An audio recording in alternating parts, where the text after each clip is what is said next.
मरने के बाद भी साथ रहेंगे हम। पिता की मौत के बाद मां के कब्र के बगल में दफनाया शव। मां की इच्छा थी हम मरने के बाद भी रहें साथ।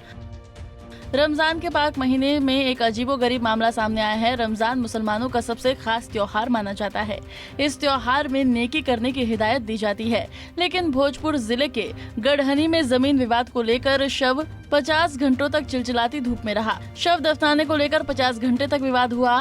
तब तक शव घर के पीछे पड़ी रही, जिसके बाद प्रशासन के हस्तक्षेप के बाद ही शव को कब्र में दफनाया गया। शव को दफनाने के लिए बेटे को अपने चाचा से कई बार गुहार लगानी पड़ी थी। अंत में प्रशासन की मदद से ये संभव हो पाया। जमीन विवाद में 50 घंटे धूप में रहा पिता का शव।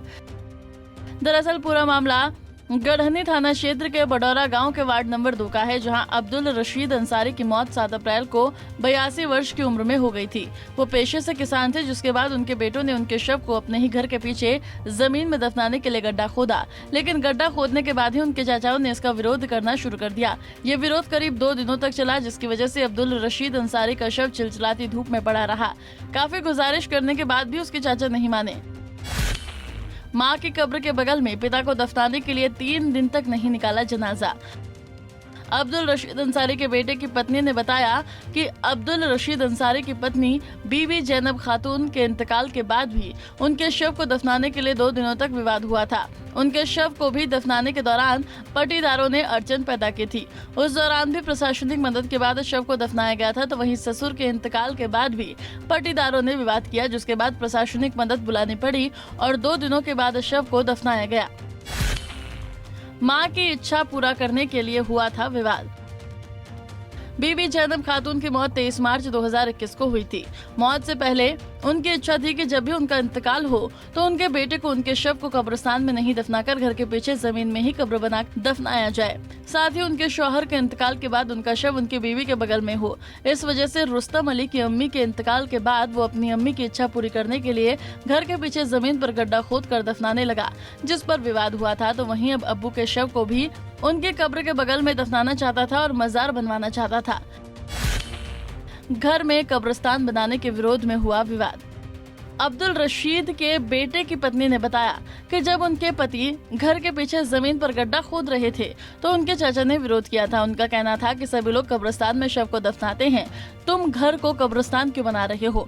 इस बात को लेकर अम्मी के समय भी विवाद हुआ था और अब अब्बू के शव दफनाने को लेकर विवाद हुआ। वहीं चाचा को कहना है कि ये जमीन अब्दुल रशीद अंसारी की नहीं है, उन लोगों ने अपनी जमीन बेच दी है। लेकिन अब्दुल रशीद अंसारी के परिवार का कहना है कि पूरा 1 एकड़ जमीन है और 1.5 डिसिमिल जमीन में हम लोगों ने दफनाया है।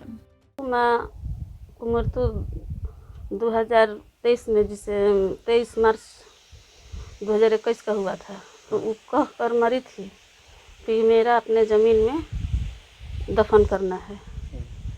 इसके बाद ससुर जी, मेरा यही इच्छा था कि अपने बीवी के पास मैं रहूँगी, तो उनके अपने दफन वहीं पर हम लोग करना कर दिए। इस विवाद क्या हुआ? विवाद हुआ कि गोतिया लोग मैंने छेक रहे थे कि नहीं, यहाँ कब्रिस्तान नहीं बनाना है। अच्छा, तो जमीन किनका था? ये जमीन अब्दुल रशीद अंसारी का था, जैनब बीवी का था। माने आप ही लोग का जमीन? हाँ, मेरे सासू माँ के नाम से जमीन था। अच्छा, हाँ। तो ये आखिर इन लोगों का कारण क्या था विवाद करने का? विवाद करने का था कि कब्रिस्तान में ले जाइए। कब्रिस्तान? हाँ, यहाँ पर नहीं होगा। आप लोग का इच्छा क्या था? मेरा इच्छा था कि जो कह कर मरी है वही हम लोग की इच्छा था कि अपना ज़मीन में अपने कर दें। कितने घंटे आप लोगों ने सौ रखा था घर पे? 7 अप्रैल को शाम 8 बजे मरे थे और कल 9 बजे 5 बजे मट्टी हुआ। हाँ। तो पुलिस भी आई थी? हाँ, पुलिस आए थे, सीओ साहब आए थे, सब कोई आए थे। वार्ड कमिश्नर समिति हुई थी, सब लोग आए थे। इन लोगों का दोनों लोग की मौत कैसे हुआ था? नॉर्मल हुआ था? नॉर्मल हुआ। मृतक के सभी बेटे दूसरे राज्यों में करते हैं काम। मृतक अंसारी के 6 बेटे हैं और 2 बेटियां हैं, जिसमें रुस्तम अली, शोहराब अली, उमर फारूक, जुबेर फारूक, जाउल हक, जाउल रहमान और शरवानो खातून, असगरी खातून हैं। सभी बेटे दूसरे राज्यों में अलग अलग काम करते हैं। पिता के इंतकाल के दौरान सभी अपने घर आए हुए थे, लेकिन शव को उसी घर के जमीन में प्रशासनिक मदद के बाद दफना दिया गया है। पंजाब केसरी टीवी के लिए आरा से राकेश कुमार की रिपोर्ट।